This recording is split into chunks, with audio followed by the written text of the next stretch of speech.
So why am I having dizzy spells all of a sudden? There's about 200 different things that can cause dizziness, but four of the most common would be BPPV, which is benign paroxysmal positional vertigo, or it could be migraine, or it could be vascular problems or viral problems.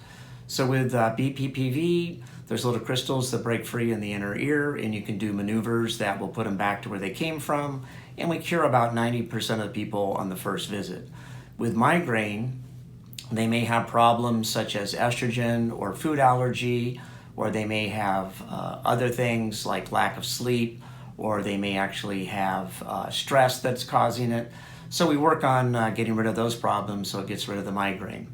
And then, of course, with viral and vascular problems, we need to do a comprehensive workup to determine what problems they've caused so that we can go ahead and do the proper treatment.